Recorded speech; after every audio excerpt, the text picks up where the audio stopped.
Khamzat Chimaev is the most undisciplined fighter in the UFC right now, and this is the entire reason why he lost to Sean Strickland. Khamzat Chimaev's entire image is this bully type figure that can finish you at any moment and is just going to run you over, which is exactly how he won his middleweight title. But what if I were to tell you the quote unquote scariest fighter in the UFC is losing every single fight week?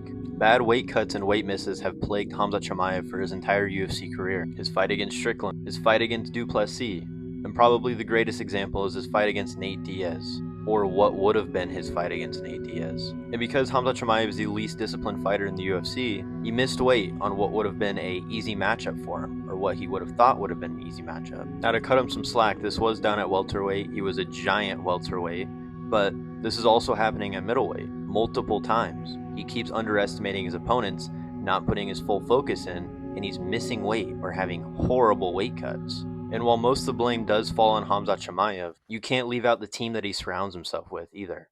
And there's a certain person on Khamzat Chimaev's team that I specifically want to talk about.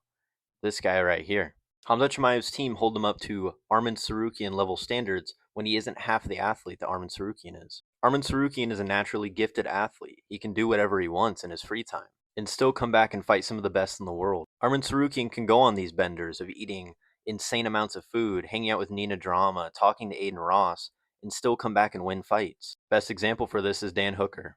Arman Tsarukyan was in his celebrity era, his influencer era, and he still came back and smashed Dan Hooker. There is one glaring example when it comes to Arman Tsarukyan, though. This, of course, was his fight against Islam Makhachev. People debate if it was a back injury or if he was actually going to miss weight, but either way, this is one example to Khamzat's 6. Another thing that Arman Tsarukyan can do that Khamzat is physically incapable of is getting into dogfights, getting into absolute wars, being able to go out there and fight his opponents. It doesn't matter if Arman gets hurt or drops around against a fighter, he's still going to come back and fight you. And we've seen several times with Khamzat Chimaev now that he's unable to do that.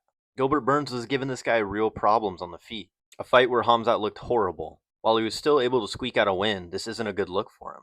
Then, of course, there's Kamaru Usman. Khamzat thought he was going to go out there and bully Usman, do his usual game plan of getting one takedown and then immediately sinking in a submission, which of course he did. Of course he got Kamaru Usman down, but whenever that submission didn't come, it was turned into a dogfight, where Khamzat Chimaev would struggle in the later rounds. And this, of course, all loops back to the Sean Strickland fight, where Khamzat Chimaev was forced to stand and actually fight with Strickland, get into a dogfight, a scrappy war. And this is because Strickland showed Chimaev that he's not going to be able to take him down, instantly sink into submission, and quote-unquote smash him. So then, of course, Khamzat gave up on the ground game plan and stood on the feet with Strickland, where Strickland would jab fest him to a decision.